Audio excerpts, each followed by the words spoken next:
आइए इन 8 दिनों में जो प्रसंग चलता रहा है वह उस प्रसंग का जो शीर्षक चुना गया था वह था हरि अनंत, हरि कथा अनंता। यद्यपि यह पंक्ति जो है उन पंक्तियों में नहीं है जो आपके सामने पढ़ी जा रही।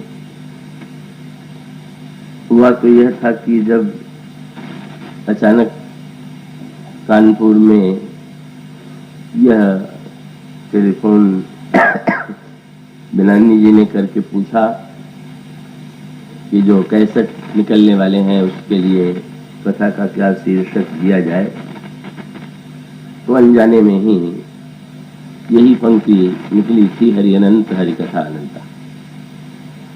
किंतु ये जो पंक्तियां हैं का उसी में यह बात दूसरे रूप में दोहराई गई है। राम अनंत अनंत गुण, अमित कथा विस्तार, सुनि आचर जन मानु हैं जिनके विमल विचार। पहले दिन भी मैंने ये कहा था कि 32 वर्षों से भगवान के गुणों का यह गायन हुआ। यह बड़ी उपलब्धि लगती तो है, पर जब भगवान के गुणों की अनंतता की ओर दृष्टि जाती है तो ऐसा लगता है कि कोई वक्ता किसी भी प्रकार से समय की सीमा में और परिधि में भगवत गुणों का गायन नहीं कर सकता। किंतु उन अनंत गुणों में से हम कुछ गुणों की ओर दृष्टि डालें और उसके माध्यम से अपने जीवन को धन्य बनाने की चेष्टा करें। गोस्वामी जी ने इन पंक्तियों में यह संकेत दिया है कि भगवान श्री राम की कथा अनंत है और वो प्रत्येक ब्रह्मांड में, प्रत्येक कल्प में अवतरित होते हैं। इसलिए यदि उन कथाओं में भिन्नता लगे तो आश्चर्यचकित नहीं होना चाहिए। और इसी सूत्र का विस्तार भगवान शंकर की कथा में आपको मिलेगा। भगवान शंकर जब भगवती पार्वती को कथा सुनाते हैं तो वे कहते हैं कि मैं तुम्हारे समक्ष, पहले उन्होंने 3 कल्पों की ओर संकेत किया। उन्होंने कहा जन्म एक दुई कहूं बखानी। श्री राम के जन्म के 3 कल्पों की कथा तुम्हें सुना रहा हूं। और उस कथा का उन्होंने स्वरूप जो है संक्षेप में प्रस्तुत किया और उसके पश्चात 4थे कल्प का वर्णन उन्होंने विस्तार से किया। 4 कल्पों की कथा का तात्पर्य क्या है, प्रत्येक ब्रह्मांड में भगवान श्री राम के अवतार का अभिप्राय क्या है, इस संदर्भ में कई बातें आपके सामने कही जा चुकी हैं। पर उसका मूल सूत्र यह है कि व्यक्ति के जीवन में न जाने कितनी समस्याएं, जैसे भगवान के गुण अनंत हैं का उसी प्रकार से गोस्वामी जी जब अपने दोषों का वर्णन करने लगे तो सुनने वाले को लगा कि क्या इतने दोष हैं। और तब उन्होंने ये कहा कि भाई जो अपने अवगुण सब कहूं तो बाढ़ई कथा पार नहीं लगूं। अगर मैं अपने पूरे अवगुणों की कथा सुनाने लगूं तो उसका वर्णन नहीं किया जा सकता। मानो गोस्वामी जी ने भावना भरे स्वर में भगवान श्री राम से निवेदन किया कि प्रभु आपके गुणों का एक प्रतिद्वंदी हो गया। और क्या? बोले जैसे आपके गुण अनंत हैं, इसी प्रकार से मुझे लगता है कि मेरे दोष भी अनंत हैं।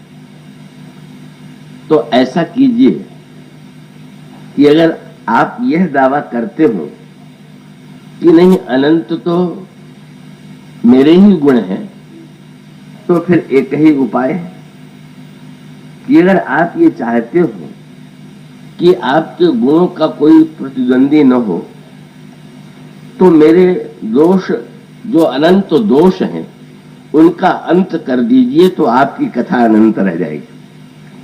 और अगर उन दोषों का अंत नहीं करेंगे तो याद रखिएगा, आपके समान यह कथा भी कभी समाप्त न होने वाली कथा।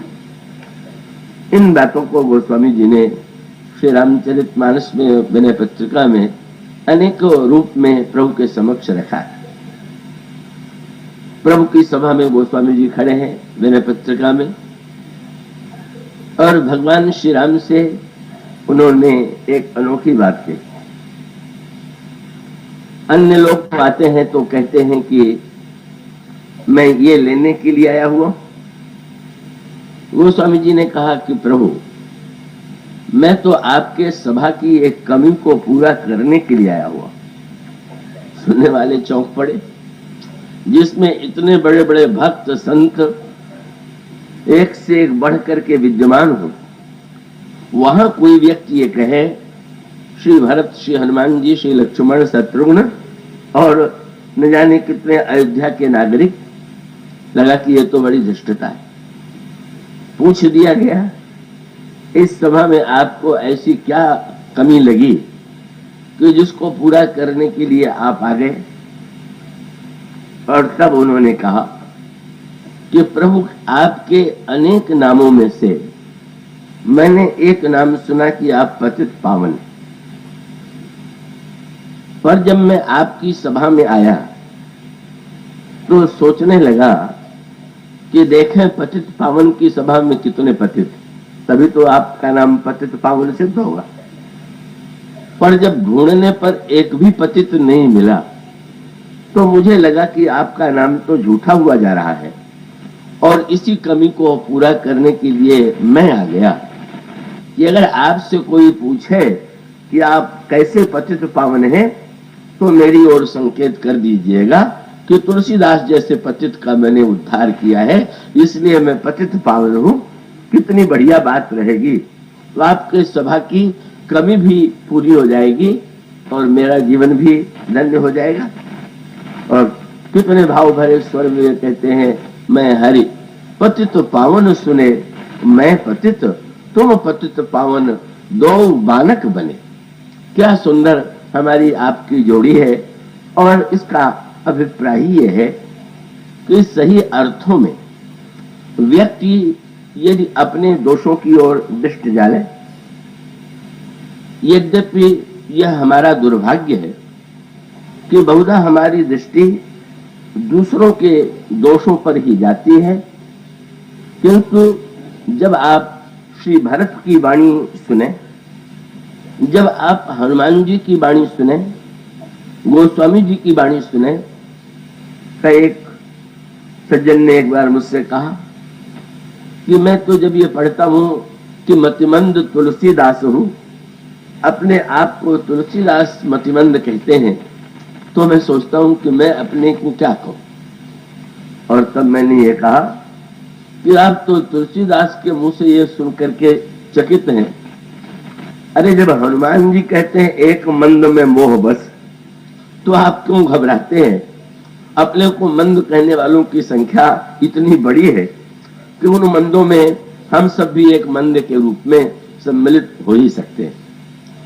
और इसका मूल अभिप्राय ये है, मानो जिन लोगों के जीवन में अपने कुछ गुणों को लेकर के गर्व की अनुभूति होती रहती है, और इस रोग से तो न जाने कितने व्यक्ति ग्रस्त हैं।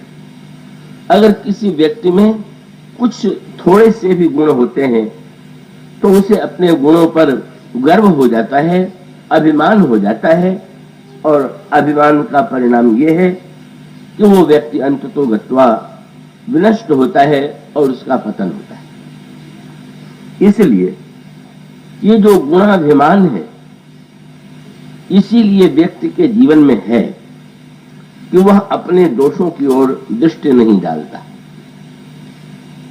और यदि अपने उस संदर्भ में उस कल्प की कथा पर आप ध्यान दें, जो कल आपके सामने जिसका श्री गणेश किया गया था, भगवान शंकर पार्वती जी से ये कहते हैं कि देवर्षि नारद ने एक कल्प में भगवान को शाप दे दिया, भगवान विष्णु को, और भगवान विष्णु ने श्री राम के रूप में अवतार लिया। पार्वती जी चौंक पड़ती हैं, देवर्षि नारद ने शाप दिया, भगवान को शाप दिया, यह तो बड़ी ही चौंकाने की बात है, आश्चर्यचकित होने की बात है।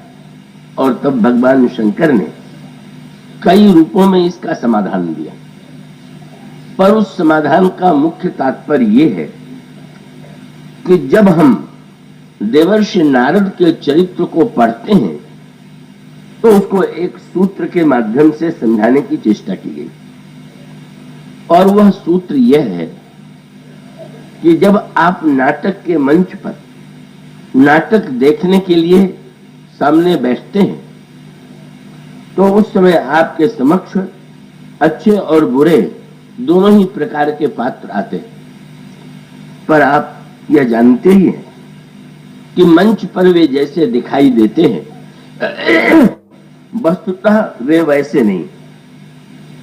केवल नाटक में जो प्रदर्शन किया जाता है उसका उद्देश्य यही है कि जब हम नाटक में बुरे व्यक्ति का पराजय, बुरे व्यक्ति के जीवन में दुख और पीड़ा देखते हैं तो मानो उसका तात्पर्य है कि हमें ये संदेश मिलता है कि हमें बुराई से सावधान रहना चाहिए। और जब किसी गुणवान व्यक्ति के रूप में किसी को देखते हैं तो उसका भी तात्पर्य यही है कि उस पात्र में जो गुण दिखाई दे रहे हैं उन गुणों को हम अपने जीवन में स्वीकार करें। ठीक इसी प्रकार से भगवान शंकर ने यह व्याख्या की, और ये भगवान शंकर एक और पार्वती को सुना रहे हैं, याज्ञवल्क्य जी भी भरद्वाज को सुना रहे हैं, और देवर्षि नारद जैसा मुनि इन बुराइयों से ग्रस्त हो गया और अंत में उसने साप दे दिया, वे भी चौंकते हैं। और तब एक सूत्र, एक शब्द महर्षि याज्ञवल्क्य ने दिया। वे ये नहीं कहते हैं कि कथा सुनो, उसके स्थान पर उन्होंने एक शब्द जोड़ दिया, भरद्वाज कौतुक सुनो।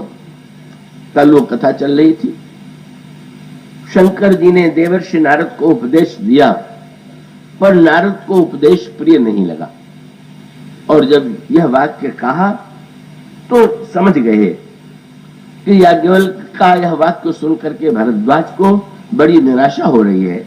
और तब उन्होंने कहा, शंभु दीन उपदेश हित नहीं नारदं सुहान, भरद्वाज कौतुक सुनहु हर इच्छा बलवान। एक कौतुक सुनिए, कौतुक का अर्थ है खेल, और खेल का अभिप्राय नाटक के लिए भी खेल ही शब्द का प्रयोग किया जाता है। और तब उन्होंने ये कहा कि संसार के जीवों के समक्ष आदर्श प्रस्तुत करने के लिए, उनकी समस्याओं को सामने रखने के लिए एक महान नाटक की रचना की गई, और उस नाटक में भिन्न भिन्न पात्रों की अलग अलग भूमिका। कृपया, अभी तो संध्या समय है, और यदि अभी से आपको कथा में नींद आने लगेगी तो मुझे कितना आश्चर्य होगा। तो मैं नहीं चाहता कि आप यहां आकर के भी उससे वंचित रहें।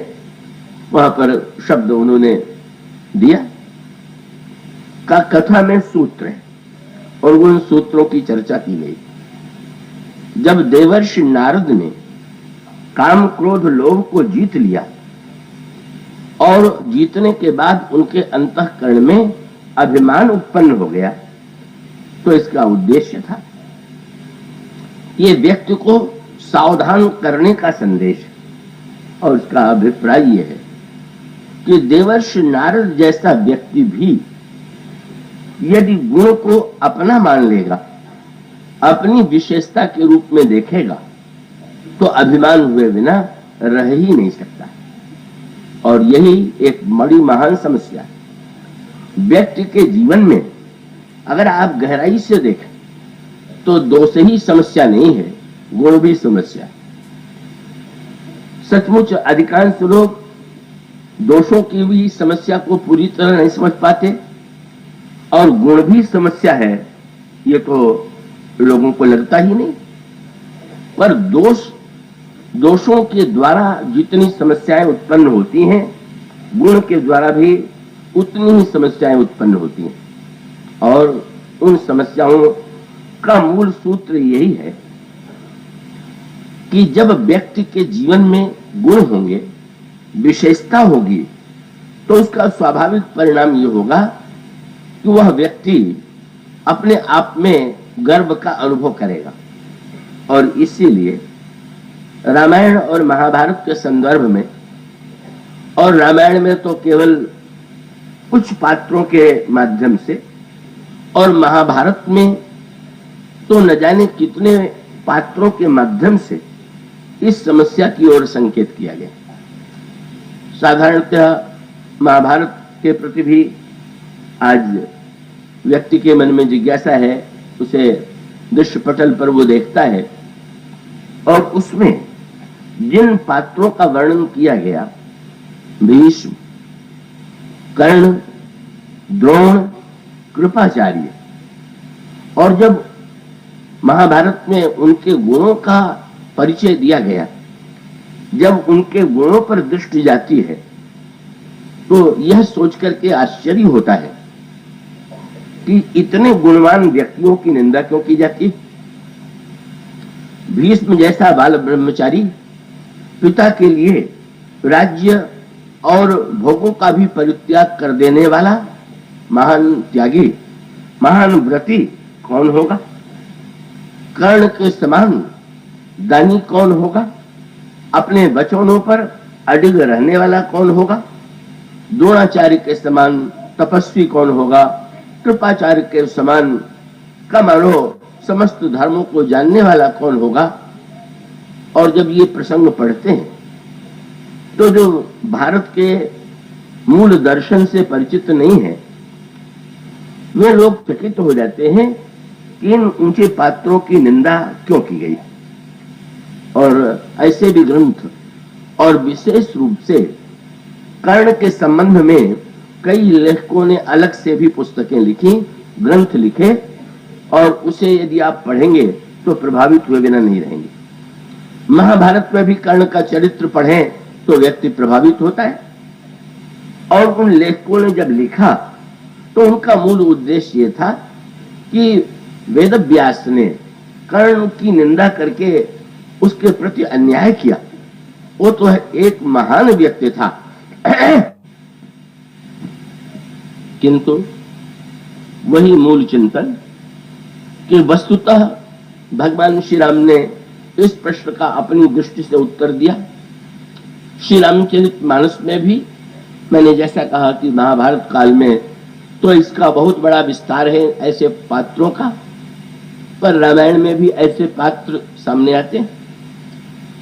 का एक और लंका के राक्षसों के चरित्र को यदि हम जाने दें और उनमें भी यदि आप गुण ढूंढना चाहें तो रावण, कुंभकर्ण, मेघनाद में भी आपको अनेक गुण दिखाई देंगे। किंतु गुण दिखाई देने के बाद अगर हम दूसरी ओर ध्यान दें तो जब बाली का चरित्र सामने आता है कि बाली जो है ऐसा अप्रतिम योद्धा था कि जिसने कभी पीछे हटना जाना ही नहीं, और रावण को भी चुनौती दे करके जिसने परास्त किया, जिसने मायावी राक्षस और उसके साथियों का वध कर दिया, वो बाली कितना महान है, कितना गुणवान है। स्वभावतः बाली के मन में भी यह प्रश्न था। जब भगवान श्री राम ने उसके ऊपर बाण का प्रहार किया तो बाली ने भगवान राम से यह प्रश्न किया कि आपने सुग्रीव में ऐसी कौन सी विशेषता देखी और मुझ में ऐसी कौन सी कमी आपको दिखाई पड़ी। मैं बैरी सुग्रीव प्यारा अवगुण कमन। आप तो किसी में अगर कोई अवगुण होता है तब न उसका वध करेंगे, संहार करेंगे, पर आप बताइए मुझ में क्या अवगुण है। और सचमुच यह प्रश्न है। कर्ण में, भीष्म में, द्रोण में, इन पात्रों में क्या अवगुण है। और इसके लिए अनेक गंभीर सूत्र श्री रामचरितमानस में दिए गए। महाभारत में भी इसे स्पष्ट करने की सांकेतिक चेष्टा की गई। श्री भरत भगवान राम से पूछते हैं संतों का क्या लक्षण है, और भगवान राम ने संतों के गुण और असंतों के दोष का वर्णन किया। पर अंत में भगवान श्री राम ने कहा कि भरत, सत्य तो ये है कि ये तो केवल व्यवहार में गुण दोष का वर्णन मैंने किया। गुण और दोष कोई अलग अलग पदार्थ है ही नहीं। गुण और दोष तो मूलतः एक ही। सुनहु तात माया कृत, गुण और दोष अनेक। गुण यह उभय ने देखिए सो अविवेक। भगवान राम ने एक अनोखी बात कही कि गुण और दोष में कोई भेद ही नहीं है। पर उसका तात्पर्य अगर हम गहराई से विचार करके देखें तो समझ में आता है। और उसका अभिप्राय यह है कि जब हम किसी बात को गुण के रूप में देखते हैं, और बाली के प्रश्न का जो भगवान श्री राम ने उत्तर दिया, उस उत्तर पर आप दृष्टि डालें। भगवान श्री राम से दो बातें बड़े महत्व की। बाली ने भगवान से एक तो पूछ दिया कि मेरा दोष क्या है, मुझ में अवगुण क्या है, और साथ साथ भगवान पर भी आरोप लगा दिया। विचित्र है बाली की स्थिति रही होगी, जिसको भगवान में दोष दिखाई दे रहा है और अपने में गुण दिखाई दे रहा है। उसको लगता है मुझ में तो कोई अवगुण है ही नहीं। और श्री राम के लिए वो पूछ देता है कि धर्म हेतु अवतरे वो गोसाई, मारे हो मोहि व्याध की नहीं। कैसे आप मर्यादा पुरुषोत्तम हैं जो धर्म की रक्षा के लिए आए और आपने मेरा वध कर दिया। कितना बढ़िया सूत्र है। ऐसी भी एक मनस्थिति होती है जब व्यक्ति अपने आप को इतना श्रेष्ठ मान बैठता है कि उस श्रेष्ठता के अभिमान में उसे भगवान में भी कोई न कोई कमी दिखाई दे जाती है। और इसके कितना विस्तार करें, अनेक चित्र सामने आ जाते हैं। 4 कल्पों में एक कल्प की कथा आती है। जय और विजय द्वार पर खड़े थे भगवान के पार्षद। 4 महात्मा दर्शन करने के लिए आए, सनक, सनंदन, सनातन और सनत कुमार। और वो सीधे घुसने लगे। और तब द्वारपालों ने अपनी जो बेंच लिए हुए थे उसको आगे कर दिया। कहाँ जा रहे हैं? बिना पूछे आपने कैसे प्रवेश किया? क्या आपको ये पता नहीं है इस समय भगवान किस स्थिति में है? एकांत में लक्ष्मी जी के साथ विराजमान हैं। हम लोग क्यों खड़े? आपको पूछना तो चाहिए था। दोनों महात्माओं ने जय और विजय को शाप दे दिया कि तुम रावण और कुंभकर्ण के ही रूप में नहीं, तुम्हें असुरों के रूप में 3 जन्म लेना पड़ेगा। और उसके संदर्भ में भी मूल मनोविज्ञान यही कि ये जय और विजय ने जो रोका, अगर केवल बहिरंग दृष्टि से देखें तो यही कह सकते हैं कि उनका जो कर्तव्य था उन्होंने किया। अगर कोई द्वारपाल है और उससे पूछे बिना कोई भीतर प्रविष्ट होने लगे तो द्वारपाल का रोकना तो कर्तव्य ही है। इसलिए अगर उन्होंने रोका तो बिल्कुल कर्तव्य का पालन किया। और कर्तव्य के पालन के बदले में श्राप दे दिया जाए, इतना भयानक श्राप दे दिया जाए, इसमें क्या औचित्य है, क्या अन्याय है। किंतु उस मनोविज्ञान पर दृष्टि डालिए जो जय और विजय के अंतःकरण में थी। या पुराणों में ऐसी कथा आती है कि एक दिन भगवान लक्ष्मी जी के साथ और बैठे हुए थे और संयोग से जय और विजय भी वहां पहुंच गए। उस समय भगवान लक्ष्मी से वार्तालाप करते हुए बार बार अपनी भुजाओं को देख रहे थे और तब जय विजय की दृष्टि में उन्हें भगवान में भी कुछ कमी दिखाई पड़ी। ये अपनी भुजाओं को बार बार क्यों देख रहे हैं? और तब व्यक्ति को अपनी भुजाओं पर गर्व होता है, ऐसा उनका विश्वास था। और उनको ये लगा कि शायद ये देख रहे हैं अपनी भुजाओं को कि कौन इस भुजाओं से सामने करने वाला व्यक्ति है, कोई हो तो सामने आवे। ये बात आ गई और आ गया कि अवसर पड़ेगा तो जरा दो चार हाथ करके हम लोग भी देख लेंगे। कैसी विचित्र वृत्ति है। भगवान अपनी भुजाओं को क्यों देख रहे हैं, वो तो उनके मन में। आपको क्या लगा, ये आपकी दृष्टि का परिणाम। जब हम किसी में दोष देखने लगते हैं तो उसमें सचमुच दोष है कि नहीं है, पर हमारे अंतःकरण में दोष है, ये तो निश्चित है ही। और इसका अभिप्राय यह है कि सचमुच ये दोष दर्शन की प्रवृत्ति इतनी भीषण है।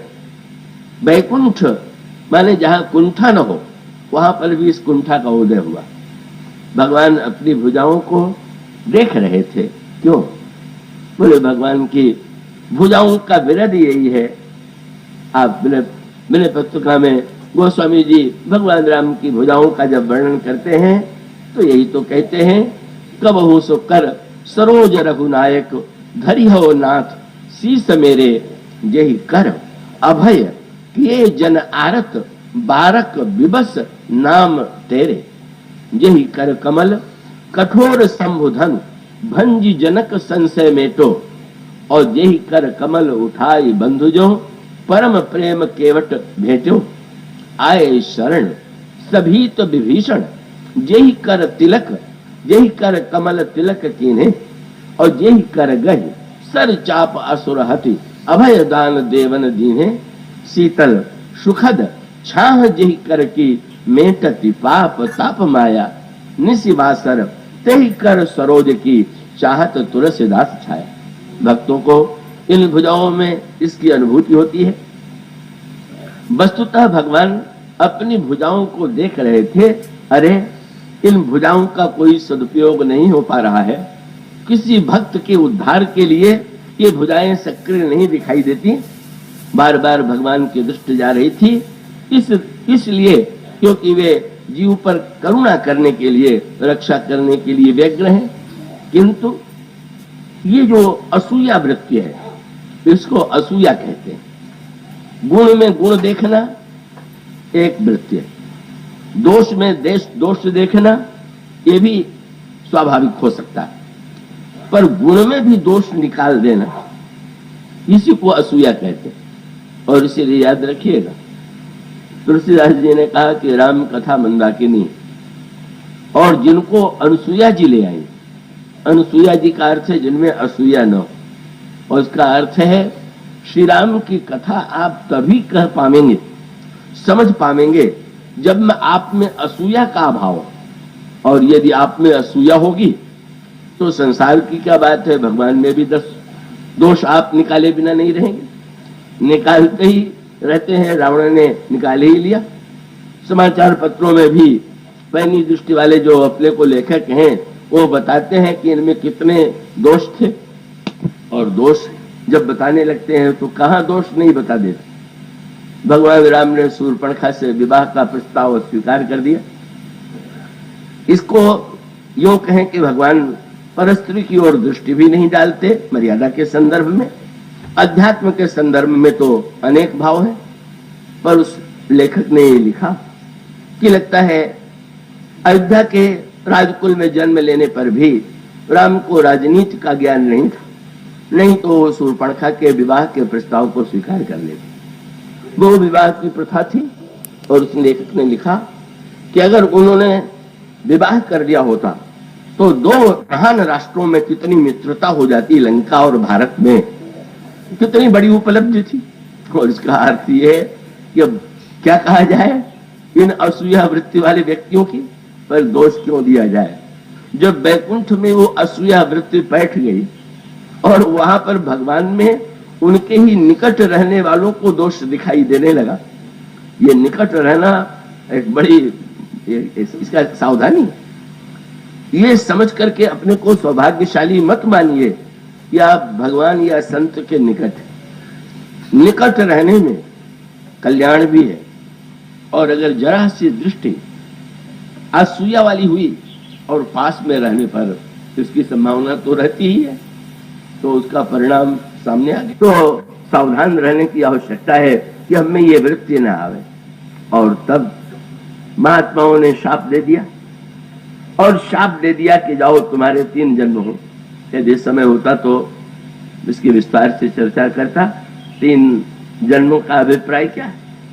और जब शाप दिया तो भगवान निकल आए और भगवान ने चारों महात्माओं की स्तुति किया और स्तुति करके ये कहा कि महाराज आपने दंड दिया, ये आपकी महान कृपा है, और इनको दंड आपने दिया इसमें मुझे कोई असंतोष नहीं है, बल्कि मैं तो आपसे कहूंगा, श्रीमद् भागवत में भगवान ने कहा छिन्याम सुबाहुमपि चेत प्रतिकूल वृत्तिम, द्वारपाल ही नहीं, अगर मेरी भुजाएं भी आपके विरुद्ध कोई आचरण करें तो उनको काट करके फेंक देना मैं पसंद करूंगा। यह है ईश्वर की उदारता और करुणा।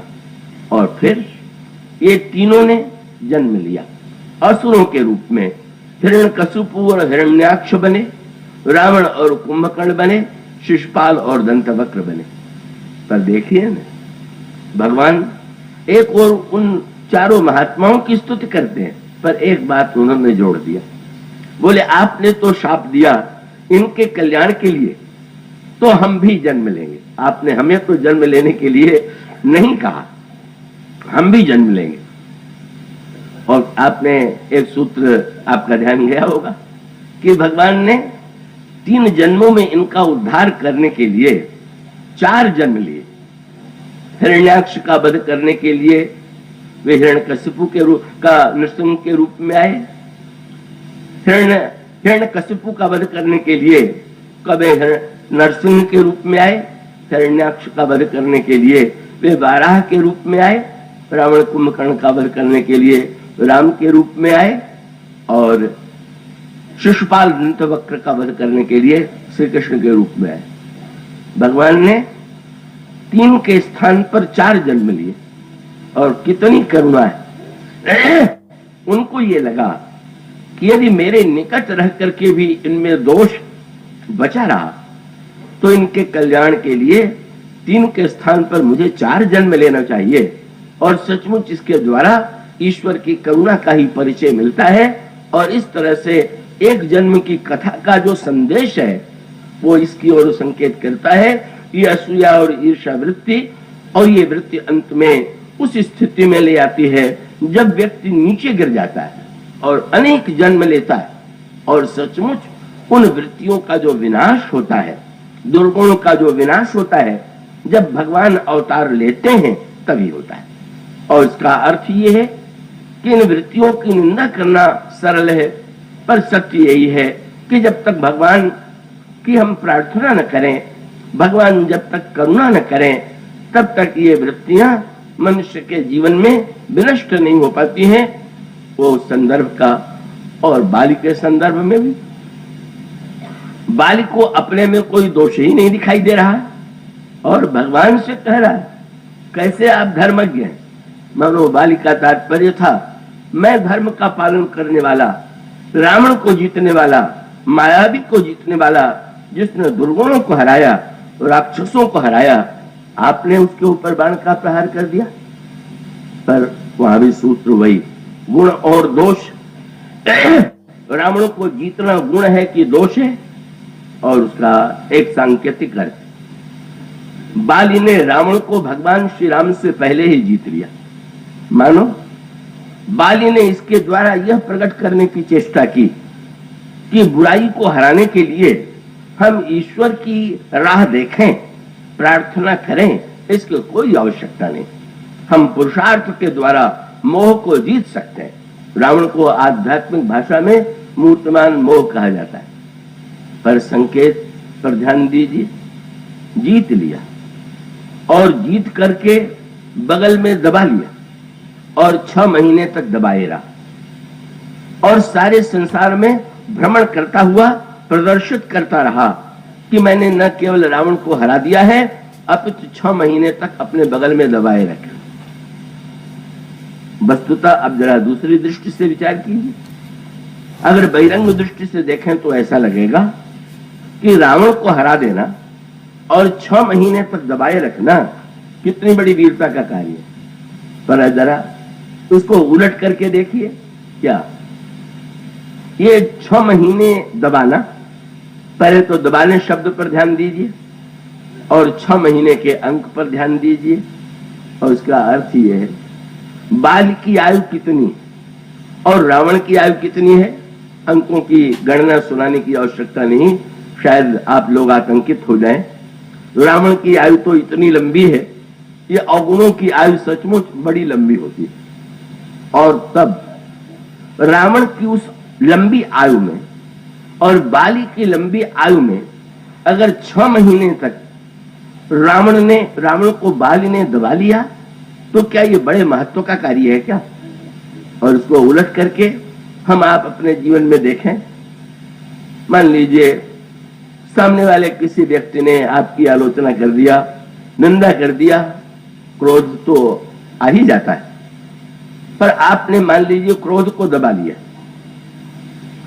और आधे घंटे तक, 1 घंटे तक आप अपने क्रोध को दबाए रहे और आप गर्व करें कि मैंने तो क्रोध को जीत लिया, क्योंकि क्रोध को मैंने दबा लिया। कितने देर के लिए?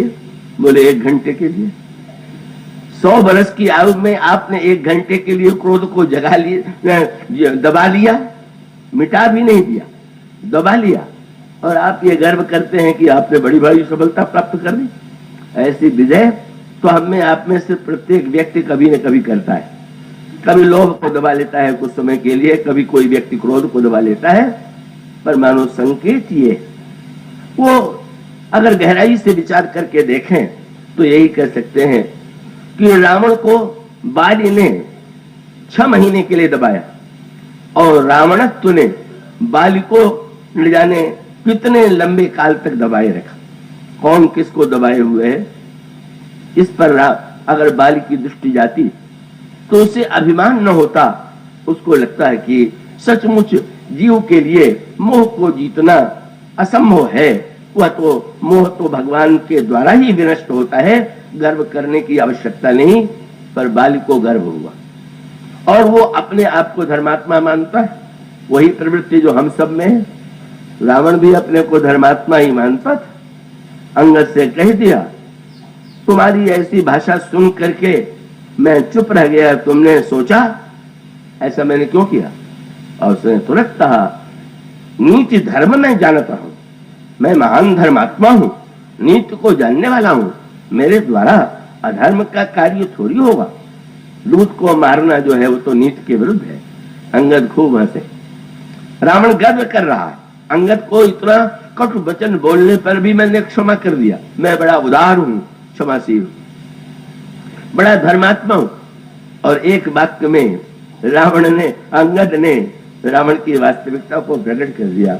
व्यंग भरी भाषा में उन्होंने यही कहा कि आप कितने बड़े धर्मात्मा हैं, इसका यही एक प्रमाण थोड़ी है, और अनेक प्रमाण है। रावण लगा कि शायद प्रभावित हूं, और तब अंगद ने कहा कि एक धर्मात्मा होने का सबसे बड़ा प्रमाण तो यही है, कहा कपि धर्मशीलता तोरी हमहु सुनी कृत परतीय चोरी।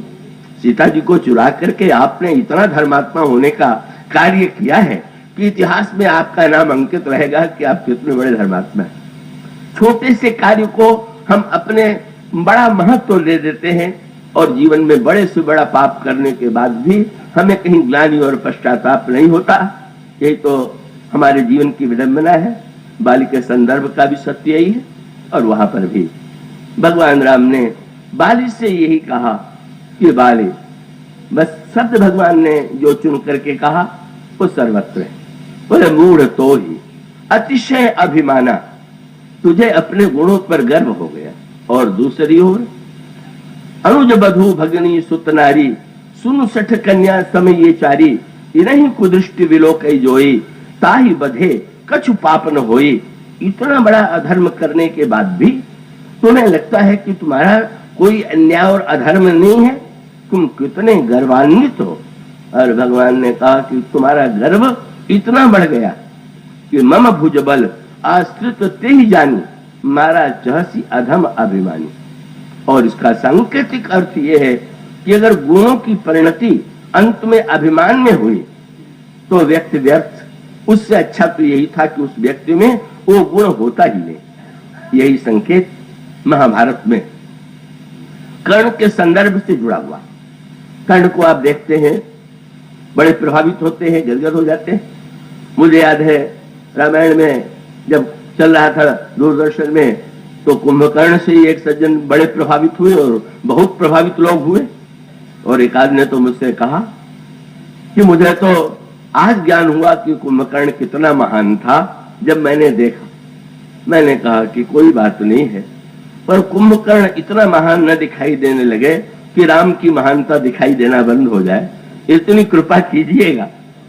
भाई, आप जो महानता देखते हैं और रामायण में जो महानता का मापदंड है वो दूसरा, और दूसरा ये है, संकेत आता है भगवान कृष्ण संधि का प्रस्ताव लेकर के दुर्योधन की सभा में गए। वो विस्तार हुआ और जब सभा से चले बाहर जाने लगे तो कर्ण से उन्होंने बुला करके ये कहा कि आओ तुम मेरे रथ पर बैठ जाओ। कर्ण भगवान के रथ पर बैठ गया। जरा इस सांकेतिक भाषा पर विचार कीजिए। अर्जुन और भगवान कृष्ण तो एक रथ पर बैठते ही है, पर भगवान कृष्ण ने कुछ समय के लिए कर्ण को भी अपने रथ पर बैठाया, मानो एक मीठा संकेत था। अर्जुन ने तो मुझे रथ पर बैठने का निमंत्रण दिया है, तुम तो दोगे नहीं, चलो मैं ही तुम्हें निमंत्रण दिए देता हूं, आओ भाई तुम मेरे रथ पर बैठ जाओ। मानो कितनी करुणा है, कितनी कृपा है। और फिर उन्होंने कर्ण से पूछा, तुम जानते हो कि तुम कौन हो? ये शाश्वत प्रश्न है। और तब मानो भगवान ने दूसरा सूत्र दिया, तुम समझ बैठे हो, या समाज जो तुम्हें समझता है तुम वो नहीं हो, तुम सूर्य के पुत्र हो। और सूर्य के पुत्र होकर के भगवान ने जो बातें कही, आज की भाषा में तो लोग कह देते हैं कृष्ण बड़े कूटनीतिज्ञ थे। कर्ण को उन्होंने फोड़ने की चेष्टा की और इसके द्वारा लोग प्रसन्न हो लेते हैं कि हम लोग भी इस कला का प्रयोग करते हैं तो कृष्ण के ये अनुयायी हैं, उनसे कोई गलत कार्य थोड़ी कर रहे हैं। पर सोचिए, श्री कृष्ण साक्षात ईश्वर हैं, उनको क्या अपेक्षा है? यही जीव के प्रति उनकी करुणा है। और ये कहा कि सोचो, सूर्य के पुत्र होकर के तुम किसकी सेवा कर रहे हो? धृतराष्ट्र का बेटा दुर्योधन, धृतराष्ट्र अंधा, सूर्य का बेटा अंधे के बेटे की सेवा करे, क्या यही तुम्हारे गुणों का सदुपयोग है क्या? और बस यही सूत्र है, आप अपने गुण के द्वारा उसका उपयोग क्या कर रहे हैं? अगर संकेत धृतराष्ट्र यदि मूर्तिमान मोह है रामायण की भाषा में, मोह न अंध कीने कही, और दुर्योधन मूर्तिमान अभिमान। भगवान का तात्पर्य यह था कि कर्ण, तुम्हें दुर्योधन के साथ नहीं होना चाहिए, मोह और अभिमान के साथ नहीं होना चाहिए, तुम्हें तो धर्म के साथ होना चाहिए। पर कर्ण डटा रहा और लोग बड़े प्रसन्न होते। क्या वचन का पक्का था? कह दिया कि नहीं महाराज, आप कुछ कहिए, हम अब दुर्योधन का साथ नहीं छोड़ेंगे। भगवान निराश हुए को हो, वो तो इसी प्रकार की बात हुई कि कोई संत महापुरुष आकर के आपसे कहे काम क्रोध लोभ को छोड़ दीजिए, और आप ये कहें कि जिस काम क्रोध लो अभिमान को इतने दिन मैंने जीवन में रखा, अब उसको छोड़ दे? बिल्कुल नहीं छोड़ेंगे। तो न छोड़ने। वस्तुतः उसका अभिप्राय यही था, भगवान मानो ये कहना चाहते थे कर्ण के माध्यम से प्रत्येक जीव से कि अगर सद्गुणों की परिणति अंत में अभिमान और मोह में ही समाप्त होती है तो उन सद्गुणों की कोई सार्थकता नहीं। और वस्तुतः कर्ण का दुर्भाग्य यही था, कर्ण को यह चिंता निरंतर रहती थी, अगर मैंने साथ छोड़ दिया तो लोग क्या कहेंगे। और अभिमानी की सबसे बड़ी चिंता लोग क्या कहेंगे, भगवान क्या कहेंगे इसकी चिंता नहीं है, चिंता है कि लोग क्या कहेंगे। और उससे भी बढ़कर के एक बड़ा सांकेतिक प्रसंग आता है, जब युद्ध प्रारंभ हुआ तो कर्ण ने कहा कि हम युद्ध नहीं लड़ेंगे। क्यों? दुर्योधन ने भीष्म से पूछा कि दोनों सेनाओं में कौन कौन से महारथी। उन्होंने दोनों पक्षों के महारथियों का नाम लिया पर कर्ण का नाम नहीं लिया। दुर्योधन को तो कर्ण पर बड़ा भरोसा, उसने पूछ दिया कि आप महारथी कर्ण का नाम भूल गए। भीष्म ने कहा मैं उसको महारथी मानते नहीं, वो तो अजरथी। और तब कर्ण ने कह दिया, बूढ़े तुम मेरा सदा अपमान करते रहते हो और जब तक तुम जीवित रहोगे मैं युद्ध नहीं करूंगा।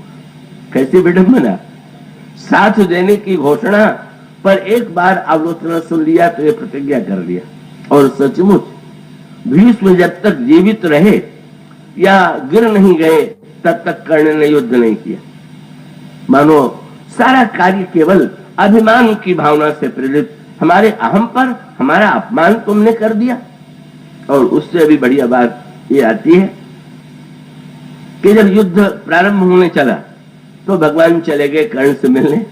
फिर लोगों को आश्चर्य हुआ, कर्ण से अब क्यों मिलने जा रहे हैं? जरा महाभारत पढ़िएगा, भगवान ने कर्ण से जाके क्या कहा। बोले मैंने सुना है कि तुम भीष्म के रहते हुए दुर्योधन के पक्ष से युद्ध नहीं करोगे, तो ऐसा करो उतने दिन तक तुम पांडवों की ओर से लड़ लो, बाद में उधर से लड़ लेना। बड़ी विचित्र भाषा थी, ये क्या हुआ प्रस्ताव। देखिए आपको भी हंसी आई, हमें भी हंसी आती है, पर यही भगवान की करुणा थी। शायद अधर्म के साथ रहते रहते उसे छोड़ नहीं पा रहा है, एक बार इनके साथ आ जाएगा, शायद 10 दिनों में बुद्धि बदल ही जाए।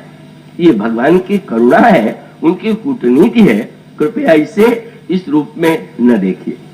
और इसलिए रामायण का महानतम सूत्र ये है कि गुणों के साथ अभिमान की समस्या है और वही अभिमान देवर्षि नारद जैसे व्यक्ति के जीवन में आ जाता है।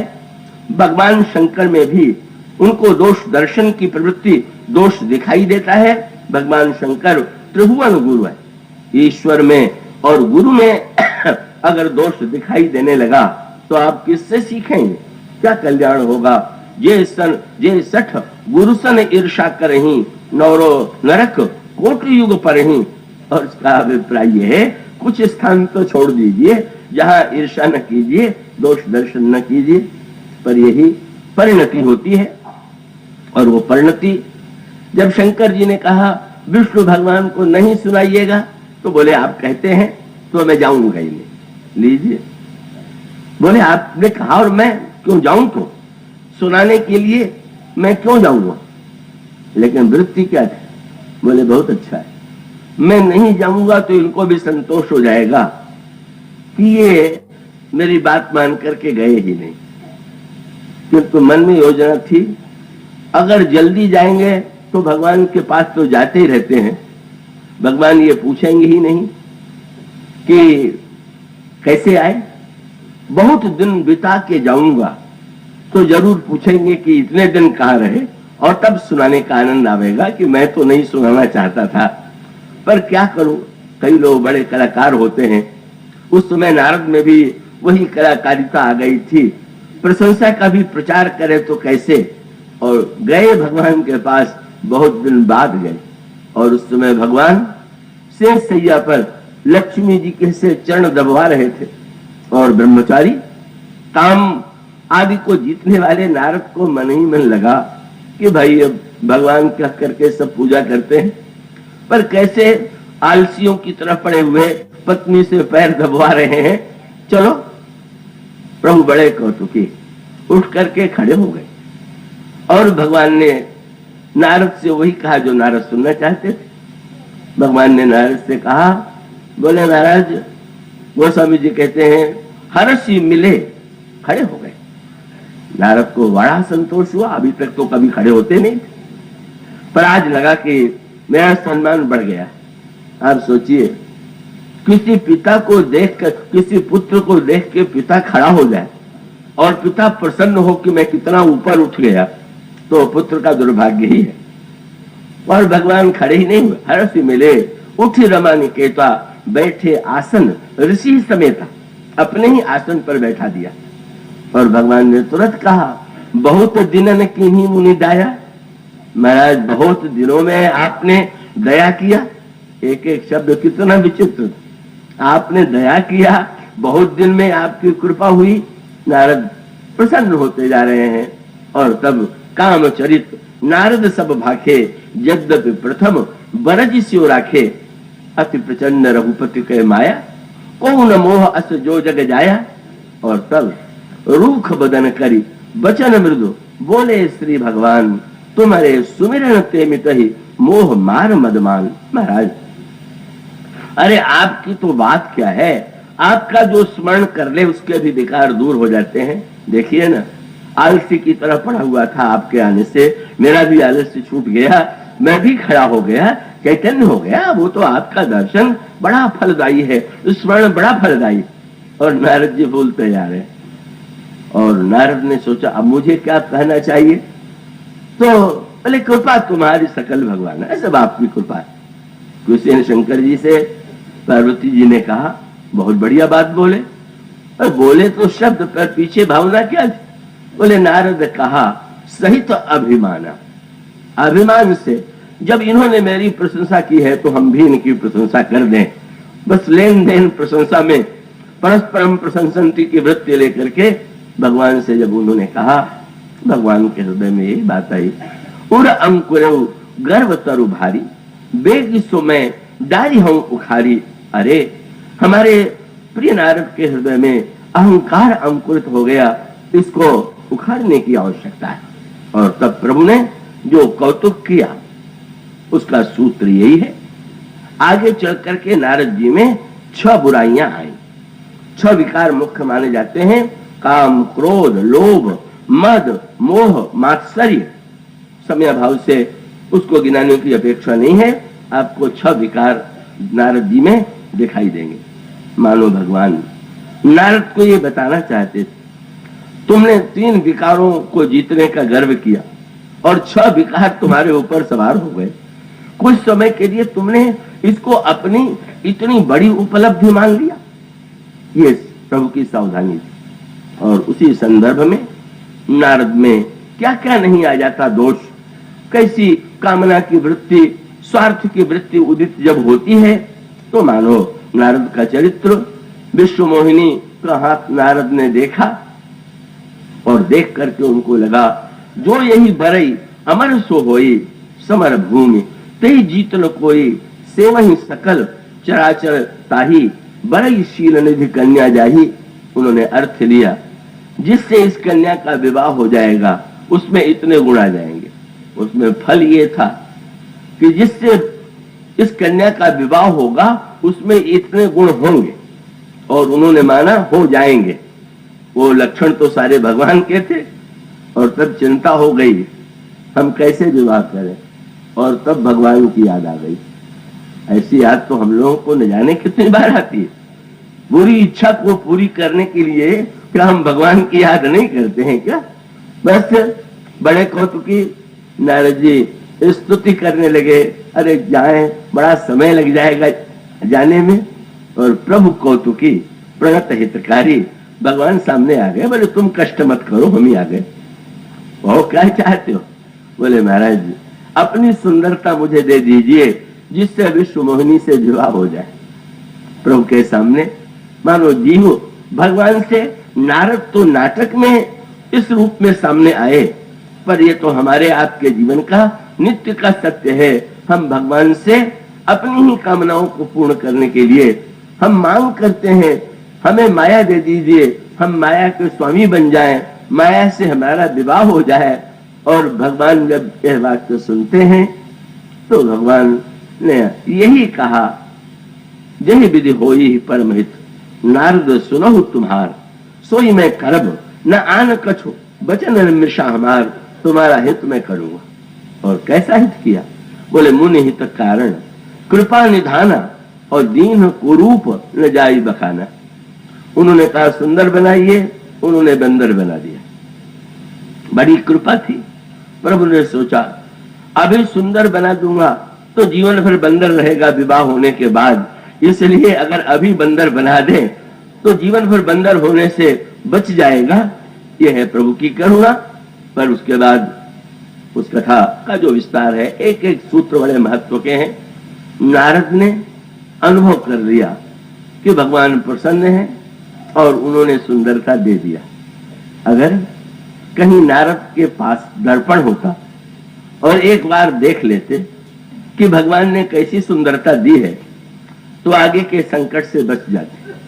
पर दर्पण का अभाव, और ये हमारे आपके जीवन का सूत्र ही है। जब हम अपने आप को सुंदर मान बैठते हैं तो हमारे पास दर्पण नहीं होता, और दर्पण आत्मनिरीक्षण नहीं होता। इसीलिए जब कई लोग पूछते हैं विनय पत्रिका क्या है, तो मैं कहता हूं रामायण में श्री राम को देखिए और विनय पत्रिका के दर्पण में हम अपने आप को देखें। नारद ने नहीं देखा, सुंदर मान लिया और चले गए उस स्वयंवर सभा में जहां पर एकत्र हैं देश देश के राजा। और यह स्वयंवर सभा समाज में हमारे आपके जीवन में निरंतर चलती रहती है। सारे संसार के व्यक्ति माया को पाने के लिए ही व्यग्र हैं। और उस सभा में नारद बंदर की आकृति लिए हुए पहुंच गए, और पहुंच गए शंकर के गण, एक दाहिने और एक बाएं, और दोनों करह कूट नारदन सुनाई, नीक दीन हरि सुंदरताई। वाह वाह, क्या सुंदरता भगवान ने इनको दी है। दोनों कह रहे, नारद सुन के मगन हो रहे। जब दाहिने और बाएं दोनों ओर के लोग कह रहे हैं कि मैं सुंदर हूं, तो फिर तो प्रमाण पत्र मिल गया। पर दाहिने बाएं वाले जब प्रशंसा करें तो सावधान रहिएगा। वो तो प्रशंसा कर रहे हैं, व्यंग कर रहे हैं कि क्या कर रहे हैं, इसका क्या ठिकाना। और तब नारद फूले बैठे, विश्व मोहिनी ने रूप देख लिया, उधर आना बंद कर दिया। नारद के दुल्हन ने ले गए, लक्ष्य निवासा और नृप समाज, सब भयो निराशा, मुनि अति विकल, मोहमती नाठी, मन गिर गई, छूटी जनु गांठी। और तब ये दोनों गण बोले, क्या बोले? बोले निज मुख मुकुर बिलो कहु जाई। जरा अपना मुंह शीशे में देख लीजिए, इन्होंने अच्छा किया कि बुरा किया। एक एक सूत्र महत्व के।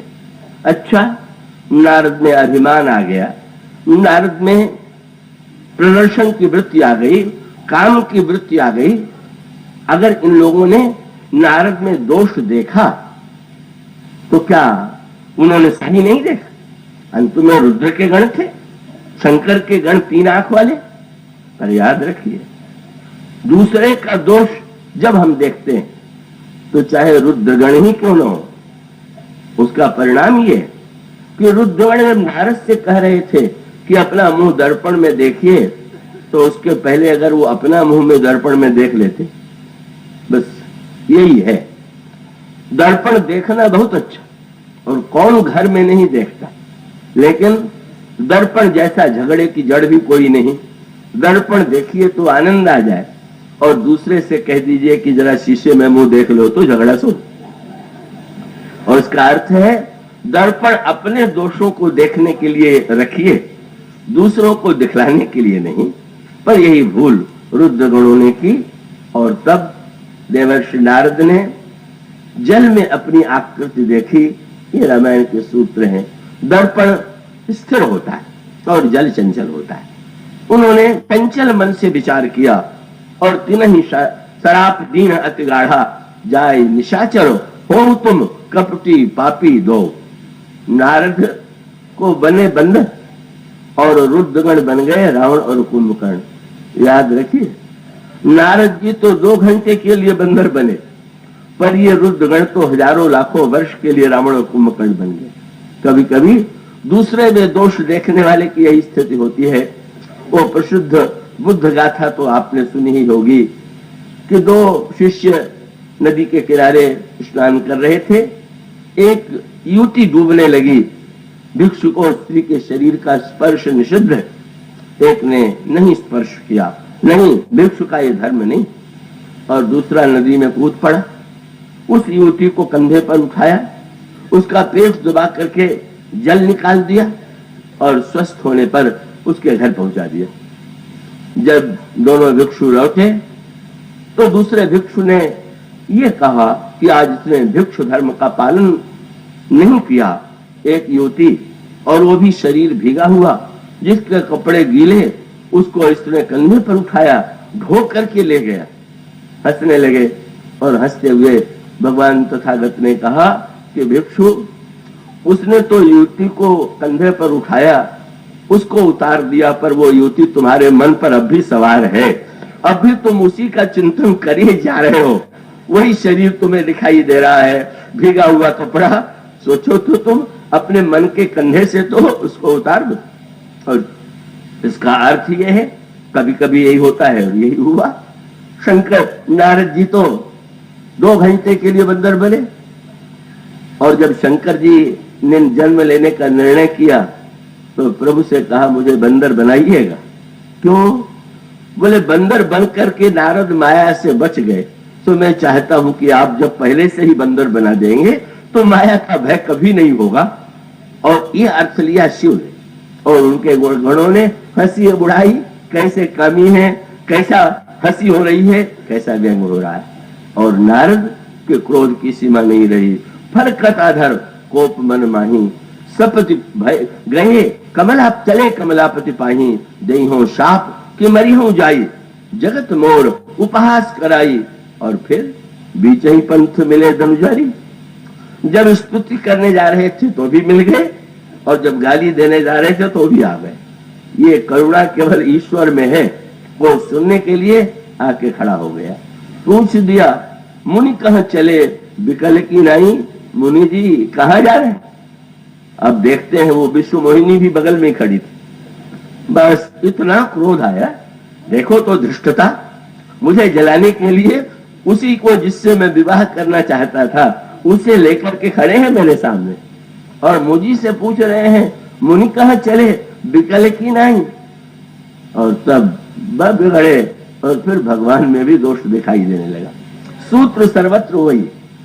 अब वो चाहे जय विजय का प्रसंग हो, वह भगवान से उन्होंने कहा अरे तुम तो परम स्वतंत्र सिर पर कोई, भाव ही मन ही करो तुम सोई, भले ही मंद मंद ही भल करहु, विश्व में हर्ष नहीं कछु धरहु, डह की परचौ सब काहू, अति असंक मन सदा बुछाहू, कर्म शुभाशुभ तुम्हें न बाधा, अब लग तुम्हें न काहू साधा, भले भवन अब बायन दीना, पावोगे फल आपन कीना। लगते दूसरों को फल देते हो, अपने विषय में क्या कर रहे हो? मैं कहता हूं असुर सुरा विश्व शंकर ही आप रमा मणि चालू, स्वार्थ साधक को कुटिल तुम सदा कपट व्यवहार। पहली बार तुमने मुझसे ऐसा व्यवहार तुम्हारा थोड़ी किया, सारा इतिहास है तुम्हारा ही। खूब हंसे भगवान, बोले इतने दिन स्तुति कर रहे थे और आज कह रहे तुम्हारा पूरा इतिहास यही, पर बड़े प्रसन्न हुए। बोले पुरानी स्तुति तो पुरानी पड़ गई थी, बार बार वही, चलिए नई स्तुति भी आपने कर डाली, बड़ा आनंद आया। और कितने ईश्वर की करुणा क्या है, जब कोई इस प्रकार से उनके लिए शब्दों का प्रयोग कर रहा है तो भगवान ने क्या किया, शाप, फिर शाप दे दिया, तुमने बंचे हूं मोही जमन धरि देहा, सोई तनु धरो शाप ममया। तुमने राजा बनकर के मुझे ठगा है, तुम्हें राजा के रूप में जन्म लेना पड़ेगा। मम अपकार कीन तुम भारी, नारी विरह तुम हो दुखारी। तुमने अपकार किया है, तुम्हें पत्नी के वियोग में दुख रहना पड़ेगा। और तुमने कभी आकृति तुम कीन हमारी, करी है की सहाय तुम्हारी, बंधनों की सहायता तुम्हें लेनी पड़ेगी। सोचा था नारद जी ने सुन के घबरा जाएंगे, पर इतने प्रसन्न हुए, साप शीश धरी हर्ष ही प्रभु बहु विनती की। प्रभु लगे स्तुति करने, वाह वाह, स्तुति क्या किया। बोले नारद, अरे तुम कितने भोले हो कि तुम्हें तो शाप भी देना नहीं आया, क्रोध भी आ गया, लगे शाप देने। यही शाप है? क्यों? तुमने कहा कि तुम्हें वही रूप बनाना पड़ेगा जो तुमने अभी बनाया था, तो ये तो मेरा कार्य तुमने सरल कर दिया। जिस कला में मैं निपुण हूं, अगर उसी कला के लिए तुम कह रहे हो तो ये भी लगता है कि तुम ठीक चुनाव नहीं कर पाए। और जब तुमने ये कह दिया कि पत्नी के वियोग में तुम्हें दुखी होना पड़ेगा, तो कितने भोले हो। मैंने तुम्हारा विवाह नहीं होने दिया तो तुम कह सकते थे कि तुम्हारा विवाह भी नहीं होगा, पर तुमने जब ये कहा कि पत्नी के वियोग में दुख होगा, तो चलो ये वरदान तो मिल ही गया कि विवाह होगा मेरा, तो इसलिए ये भी तुम्हारे भोलेपन का ही लक्षण है। और जब मैंने ये कहा, तुमने ये कह दिया कि बंदर तुम्हारी सहायता करेंगे। तुम कह सकते थे कि बंदर रूप तुमने दिया तो बंदर तुमसे बदला चुकावेंगे, कष्ट देंगे, तो तुम तो ये कह रहे हो, वाह वाह कितना बढ़िया, तुमने शाप दे दिया। और यही अर्थ, प्रभु की कृपा का पक्ष यही है, उन्होंने निंदा में भी रस लिया और शाप को भी उन्होंने वरदान के रूप में सिर पर स्वीकार कर लिया। और नारद जब भगवान से कहने लगे कि महाराज ये मेरा शाप झूठा हो जाए, भगवान ने कहा नारद ऐसी भूल न करना। और तब रुद्रगण रावण और कुंभकर्ण बने और भगवान राम ने अवतार लेकर के उनका शरीर विनष्ट करके अंत में उन्हें अपने आप में विलीन किया। ये जो कल्प की कथा है, 4 कल्पों की बात तो मैं क्या सुनाऊंगा, कल्प करोड़ों कथा अनंत, पर इन कथाओं का अर्थ यही है कि इन प्रसंगों में हम अपने आप को देखें और दोष और गुण की समस्या का समाधान यही है कि हम गुणों को न बुलावें, भगवान को ही बुलावें। गुण को बुलाने की चेष्टा करेंगे तो एक गुण आवेगा तो दूसरा रूठ के चला जाएगा। ये बड़े लोगों का विशेष स्वभाव है, एक आ जाए तो दूसरा वहां नहीं, यही गुणों का स्वभाव। इसलिए भक्त जो है गुणों को निमंत्रण नहीं देते, भगवान को निमंत्रण देते हैं। और भगवान जब आते हैं तो गुण तो उनकी सेवा में अपने आप आ जाते हैं। और तब ये चिंता करने की आवश्यकता नहीं है कि ये गुण जीवन में बने रहें। तब मानो निश्चिंत हो गए और निश्चिंत होकर के भगवान उन हमारे अवगुणों का विनाश करते हैं और स्वयं गुण के रूप में विराजमान रहते हैं। हरि अनंत, हरि कथा अनंता, अथवा राम अनंत, अनंत गुण, अमित कथा विस्तार। और इसका केवल मैं यही कह सकता हूं कि वह अनंत कथा, अनंत गुण कहने की वस्तु नहीं है, पर उस अनंत गुण और अनंत कथा में हम अपने जीवन के दोषों को देख करके भगवान के गुण का आश्रय लें, भगवान से प्रार्थना करें, विनम्र होकर के हम प्रभु से यही कहें कि प्रभु हमारे जीवन में इन दोषों का विनाश करें और गुण के अभिमान को मिटावें। अगर हम इतना पाठ सीख सकते हैं, पढ़ सकते हैं, तो निश्चित रूप से हमारे जीवन में, हमारे अंतःकरण में, हमारे ब्रह्मांड में, हमारे कल्प में भगवान का अवतार होगा और भगवान की कृपा से हम सबके दोष दूर हो सकेंगे। बस यूं कह सकते हैं, सबका दोष दूर हो जाए बहुत अच्छा, पर सबका दोष यदि दूर कर सकना संभव नहीं है तो हम अपने दोष को तो दूर करें। भगवान प्रत्यक्ष रूप से अवतार लेकर के सबका कल्याण करें, ये तो बहुत बढ़िया है। पर अगर सबके जीवन में अवतार न भी ले सके तो आइए हमारे जीवन में तो भगवान अवतार ले ही ले। और अवतार भी लीजिए रामनवमी को। और इसका अर्थ यही है कि भाई, एक सज्जन ने कहा कभी 2 रामनवमी, कभी 3 रामनवमी, क्या झमेला है, हिंदू अपनी तिथियों का भी निर्णय नहीं कर पाते। मैंने कहा कि भाई, जब श्री राम का अवतार हुआ तो मास दिवस कर दिवस भा, 1 महीने का दिन हो गया तो 30 दिन रामनवमी ही तो रह गई। आप 3 में चिंता करते हैं। तुलसीदास जी चाहते हैं कि आपके जीवन में नित्य रामनवमी हो और किसी न किसी रामनवमी को भगवान प्रकट हो जाए, आ जाए। बस इन शब्दों के साथ मैं प्रभु के चरणों में प्रणत होता हुआ सबका अभिनंदन करता हुआ वाणी को विराम देता हूँ। जा सुनाम भव भेषज हरण घोर त्रयशूल, सो कृपालु महितो पर रहु सदा अनुकूल। सियावर रामचंद्र की जय। श्री राम किंकर प्रभु